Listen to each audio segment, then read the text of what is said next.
Assalamualaikum warahmatullahi wabarakatuh. Perkenalkan, nama saya Yuyun Puspitasari, NIM 12406183150, jurusan Manajemen Keuangan Syariah, Fakultas Ekonomi dan Bisnis Islam IAIN Tulungagung. Video ini dibuat sebagai salah satu tugas dari Praktik Pengalaman Lapangan atau PPL IAIN Tulungagung yang dilakukan secara online, sehingga dalam pelaksanaannya dilakukan di lembaga atau UMKM yang ada di desa masing-masing. Koperasi Wanita Sekar Melati adalah tempat di mana saya melakukan praktik pengalaman lapangan. Koperasi Wanita Sekar Melati berada di Desa Duat, Kecamatan Pakel, Kabupaten Tulungagung. Berikut adalah cuplikan wawancara yang saya lakukan bersama Ketua Koperasi Wanita Sekar Melati.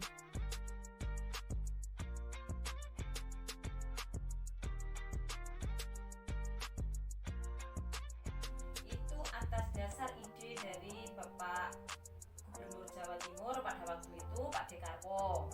Nah, Pak Dekarwo mempunyai program bahwa untuk wanita-wanita yang ada di Jawa Timur itu diberi kesibukan, diberi wewenang untuk mendirikan sebuah koperasi dan didanai dana hibah dari Pak Dekarwo untuk dikembangkan menjadi sebuah koperasi di desa yang dinamakan Koperasi Wanita. Akan tetapi masing-masing desa itu namanya sendiri-sendiri.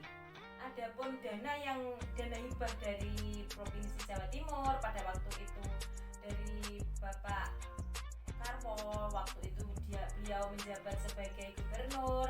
Akhirnya kita mengajukan proposal dengan catatan harus mempunyai anggota 20 orang. Nah, kita mempunyai anggota 20 orang, membuat proposal, akhirnya minta tanda tangan pembina desa yaitu Bapak Kepala Desa. Kita ajukan ke provinsi, akhirnya pada tahun 2009 itu diterima dan kita diberikan bantuan yang pertama yaitu 20 juta. Maka dari itu tujuan mendirikan koperasi yaitu untuk membantu income dari dari masyarakat yang ada di Jawa Timur, khususnya ibu-ibu. Praktik pengalaman lapangan yang saya lakukan yaitu di Koperasi Wanita Sekar Melati Desa Duat, Kecamatan Pakel, Kabupaten Tulungagung, dengan judul laporan praktik pengalaman lapangan yaitu strategi pengelolaan keuangan dan manajemen risiko kredit di Koperasi Wanita Sekar Melati Desa Duat, Kabupaten Tulungagung. Koperasi. 1. Pengertian koperasi. Pengertian koperasi dapat dibedakan menjadi dua bagian, yaitu pengertian umum dan menurut Undang-Undang Nomor 25 Tahun 1992 tentang Perkoperasian. Pengertian koperasi secara umum adalah suatu wadah ekonomi yang beranggotakan orang-orang atau badan-badan yang sifatnya terbuka dan sukarela yang bertujuan untuk memperjuangkan kesejahteraan anggota secara bersama-sama. Sedangkan pengertian koperasi berdasarkan pasal 1 Undang-Undang Nomor 25 Tahun 1992 tentang Perkoperasian diberikan pengertian sebagai berikut. Koperasi adalah badan usaha yang beranggotakan orang-orang atau badan hukum koperasi dengan berlandaskan kegiatannya berdasarkan prinsip koperasi sekaligus sebagai gerakan ekonomi rakyat yang berdasarkan atas asas kekeluargaan. 2. Fungsi, peran, dan tujuan koperasi. Dalam bab 2 bagian kedua, pasal 3 Undang-Undang Nomor 25 Tahun 1992 tentang Perkoperasian tentang tujuan koperasi Indonesia sebagai berikut, yaitu memajukan kesejahteraan anggota pada khususnya dan masyarakat pada umumnya, serta ikut membangun tatanan perekonomian nasional dalam rangka mewujudkan masyarakat yang maju, adil, dan makmur berdasarkan Pancasila dan Undang-Undang Dasar 1945. Sedangkan di dalam pasal 4 Undang-Undang Nomor 25 Tahun 1992 diuraikan fungsi dan peran koperasi sebagai berikut. 1. membangun dan mengembangkan potensi dan kemampuan ekonomi anggota pada khususnya dan masyarakat pada umumnya untuk meningkatkan kesejahteraan ekonomi dan sosial. 2. Berperan secara aktif dalam upaya mempertinggi kualitas kehidupan manusia dan masyarakat. 3. Memperkokoh perekonomian rakyat sebagai dasar kekuatan dan ketahanan perekonomian nasional dengan koperasi sebagai sokogurunya. 4. Berusaha untuk mewujudkan dan mengembangkan perekonomian nasional yang merupakan usaha bersama berdasarkan atas asas kekeluargaan dan demokrasi ekonomi. Kredit dan risiko kredit. 1. Pengertian kredit. Definisi kredit menurut Undang-Undang Perbankan Nomor 10 Tahun 1998 tentang perbankan yaitu penyediaan uang atau tagihan yang dapat dipersamakan dengan itu berdasarkan persetujuan atau kesepakatan pinjam-meminjam antara bank dengan pihak lain yang mewajibkan pihak peminjam melunasi utangnya setelah jangka waktu tertentu dengan pemberian bunga.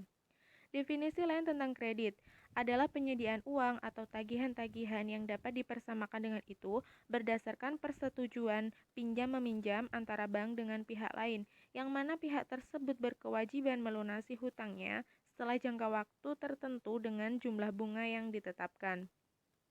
Jadi pengertian kredit berdasarkan pengertian tersebut, yaitu kredit adalah suatu pemberian pinjaman uang, barang atau jasa kepada pihak lain dengan pembayaran pengembalian secara berangsur setelah jangka waktu tertentu dengan jumlah imbalan atau bunga yang ditetapkan. 2. Pengertian risiko kredit. Risiko adalah kemungkinan terjadinya suatu kerugian akibat tidak terpenuhinya hal-hal yang telah kita tetapkan sebelumnya. Sedangkan risiko kredit dapat diartikan sebagai risiko ketidakpastian yang dapat menyebabkan timbulnya spekulasi, dan setiap usaha yang menimbulkan spekulasi akan mengandung risiko tinggi karena segala sesuatunya tidak dapat direncanakan terlebih dahulu dengan baik. Kredit bermasalah atau kredit macet adalah kredit yang di dalamnya terdapat hambatan yang disebabkan oleh dua unsur, yakni dari pihak perbankan dalam menganalisis maupun dari pihak nasabah yang dengan sengaja atau tidak sengaja dalam kewajibannya tidak melakukan pembayaran. 3. Faktor yang menyebabkan kredit macet. Ada dua faktor. Yang pertama dari pihak perbankan, yaitu pihak analisis kurang teliti sehingga apa yang seharusnya terjadi tidak diprediksi sebelumnya atau mungkin salah dalam perhitungan. Kemudian, terjadi akibat kolusi dari pihak analisis kredit dengan pihak debitur sehingga dalam analisisnya dilakukan secara subjektif. Kemudian dari pihak debitur, yang pertama yaitu adanya unsur kesengajaan, tidak adanya unsur kemauan untuk membayar walaupun sebenarnya nasabah tersebut mampu membayar. Kemudian, adanya unsur ketidaksengajaan, artinya debitur ingin membayar akan tetapi tidak mampu, nasabah lagi terkena musibah. 4. Macam-macam tingkat kelancaran kredit. Yang pertama yaitu kredit lancar.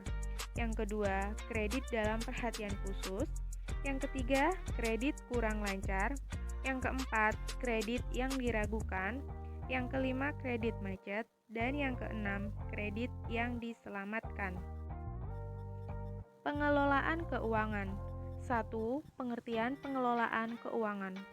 Pengelolaan keuangan berarti mengurus dan mengatur keuangan dengan prinsip-prinsip pengelolaan keuangan yang meliputi tanggung jawab atau accountability, kemudian mampu memenuhi kewajiban keuangan, lalu kejujuran, dan hasil guna atau effectiveness, dan daya guna, efisiensi, dan pengendalian. Yang kedua, tujuan pengelolaan keuangan. Pengelolaan keuangan bertujuan untuk memaksimalkan laba dan meminimalisir biaya guna mendapatkan suatu pengambilan keputusan yang maksimal dalam menjalankan perusahaan ke arah perkembangan yang signifikan. Berhasil tidaknya suatu koperasi sangat tergantung pada pengelolaan keuangannya. Pengelolaan keuangan mencangkup sumber pendanaan dan penggunaan modal koperasi. Banyak koperasi gagal dalam pengurusannya mengeluh semata-mata karena kekurangan modal. Adapun sumber pendanaan koperasi dibagi menjadi 3 yaitu modal sendiri, modal dari pinjaman, penyertaan atau penanaman modal. Manajemen risiko. 1. Pengertian manajemen risiko. Menurut Herman Darmawi, manajemen risiko adalah suatu usaha untuk mengetahui, menganalisis, serta mengendalikan risiko dalam setiap kegiatan perusahaan dengan tujuan untuk memperoleh efektivitas dan efisiensi yang lebih tinggi, atau suatu metodologis dan sistematik dalam identifikasi, kuantifikasi, menentukan sikap, menetapkan solusi, serta melakukan monitor dan pelaporan risiko yang Sekian berlangsung pada informasi setiap dari aktivitas pelaksanaan atau PPL proses. yang telah saya Jadi lakukan. dapat disimpulkan Semoga bahwa informasi manajemen tersebut risiko dapat adalah bermanfaat upaya bagi untuk kita semua. mengendalikan risiko Ada kurang yang lebihnya terjadi saya mohon dengan maaf. menerapkan cara-cara Wassalamualaikum sistematik warahmatullahi agar kerugian wabarakatuh. dapat dihindari atau diminimalisir. 2. Tujuan dan manfaat manajemen risiko. A. Tujuan manajemen risiko adalah 1. Menyediakan informasi tentang risiko kepada pihak regulator. 2. Meminimalisasi kerugian dari berbagai risiko yang bersifat uncontrolled atau tidak dapat diterima. 3. Mengalokasikan modal dan membatasi risiko. 4. Agar perusahaan tetap hidup dan dengan perkembangan yang berkesinambungan. 5. Memberikan rasa aman. 6. Biaya risk management yang efisien dan efektif. 7. Agar pendapatan perusahaan stabil dan wajar. Dan memberikan kepuasan bagi pemilik dan pihak lain. B. Manfaat manajemen risiko. 1. Menjamin kelangsungan usaha dengan mengurangi risiko dari setiap kegiatan yang mengandung bahaya. 2. Menekan biaya untuk penanggulangan kejadian yang tidak diinginkan. 3. Menimbulkan rasa aman di kalangan pemegang saham mengenai kelangsungan dan keamanan investasinya. 4. Meningkatkan pemahaman dan kesadaran mengenai risiko operasi bagi setiap unsur dalam organisasi atau perusahaan. 3. Manajemen risiko kredit. Manajemen risiko kredit merupakan kebijakan dan strategi bank ataupun non-bank yang mencerminkan tingkat toleransi terhadap risiko kredit yang mungkin terjadi pada tingkat keuntungan yang diharapkan. Pelaksanaan manajemen risiko kredit sangat perlu diterapkan secara berkesinambungan seiring dengan adanya risiko tunggakan kredit yang semakin meningkat. Pihak bank maupun non-bank perlu secara aktif dalam melakukan peninjauan nasabah yang kemungkinan akan mengalami penurunan kredit sehingga dapat diantisipasi sejak awal. Universitas Karmalati yang ada di Desa Nuwet ada berkat adanya program dari Pak Dekarwo atau Gubernur Jawa Timur pada tahun 2009. Beliau menyarankan agar setiap desa yang ada di Jawa Timur untuk memiliki koperasi wanita. Dan untuk dana awal yang diberikan provinsi atau disebut dana hibah yang diberikan ke koperasi wanita sebesar 25 juta. Dan dana yang terkumpul saat ini dari koperasi wanita Karmalati sudah mencapai 57 juta. Jumlah anggotanya pun dari tahun ke tahun juga semakin bertambah. Pada tahun 2021 saat ini jumlah anggotanya sudah mencapai 97 anggota dan dana yang terkumpul sudah mencapai sekitar 57 juta. Ini menandakan bahwa koperasi wanita Karmalati sudah mengalami perkembangan.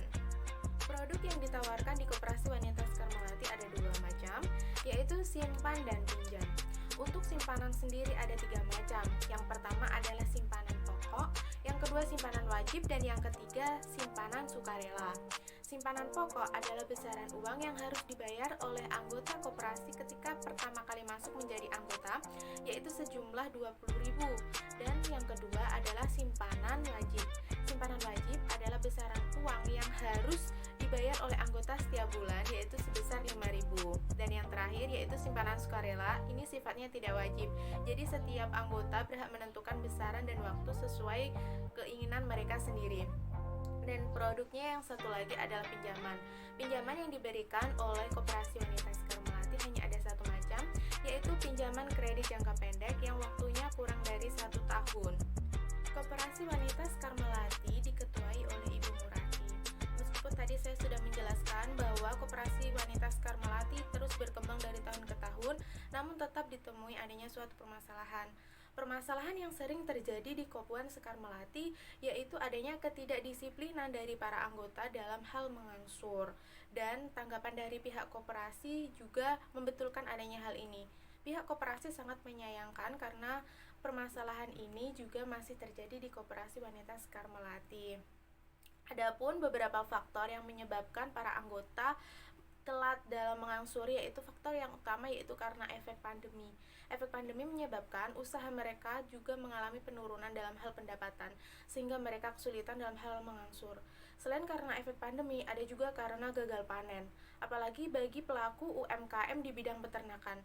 Ketika harga telur atau harga unggas mereka turun ketika saat panen, itu menyebabkan penurunan pendapatan juga, sehingga mereka juga kesulitan dalam hal mengangsur. Ketika ada pandemi, pembiayaan yang ada di Koperasi Wanita Sekar Melati berangsur macet, yaitu sekitar 80% pembiayaan bermasalah atau kredit macet dan yang 20% lancar. Karena adanya pembiayaan bermasalah ini juga berakibat dalam hal laporan keuangan koperasi. Dalam hal laporan keuangan koperasi, pihak koperasi sering mengalami kemoloran untuk pelaporan yang akan diserahkan ke Dinas Kabupaten Tulungagung. Akibatnya apa? Dinas Koperasi Kabupaten Tulungagung sering menegur Koperasi Wanita Sekar Melati akibat keterlambatan ini. Dalam setiap bisnis atau usaha yang dijalankan tidak lepas dari yang namanya risiko. Sama halnya dengan Koperasi Wanita Sekar Melati tidak bisa lepas dari yang namanya risiko kredit atau kredit macet. Apalagi pada saat ini, saat pandemi seperti ini banyak pendapatan dari para anggota yang menurun. Oleh sebab itu, risiko kredit ini semakin tidak bisa dihindari. Namun, pihak koperasi memiliki strategi dalam hal pengelolaan keuangan dan manajemen risiko. Strategi pengelolaan keuangan Koperasi Wanita Sekar Melati yaitu berkaitan dengan laba. Laba yang dihasilkan koperasi dikelompokkan menjadi 3 macam. Yang pertama, laba digunakan untuk modal usaha koperasi. Kemudian yang kedua, digunakan untuk administrasi koperasi, dalam hal ini digunakan atau dimasukkan ke dalam kas koperasi. Dan yang terakhir, sisanya diberikan kepada para anggota. Dengan adanya ini, para anggota juga memiliki income dari laba yang dihasilkan dilakukan penilaian kelayakan kredit. Melalui hal ini, pihak koperasi dapat melihat apakah nasabah tersebut layak diberikan kredit atau tidak. Dan yang ketiga, melakukan survei. Survei ini dilakukan untuk melihat apakah yang dikatakan nasabah sesuai dengan kondisi yang ada di lapangan. Dan yang keempat, dengan melakukan peningkatan kualitas pelayanan. Lalu bagaimana ketika ada nasabah yang ketika tanggal jatuh tempo belum melakukan pelunasan? Yang pertama dilakukan pihak koperasi, yaitu dengan memberikan perpanjangan waktu. Ketika waktu sudah diperpanjang, namun nasabah belum melunasinya, pihak koperasi melakukan pendekatan kekeluargaan, yaitu dengan cara pengurus dan pengawas mendatangi kediaman nasabah untuk membuat surat perjanjian yang bermaterai yang isinya kapan nasabah tersebut dapat melunasi pinjaman tersebut. Manajemen risiko kredit ini penting untuk dilakukan, oleh sebab itu perlu adanya kerjasama dari berbagai pihak, yaitu dari pengawas, dari pengurus, dari anggota sendiri, dan juga dari Dinas Koperasi di Tulungagung.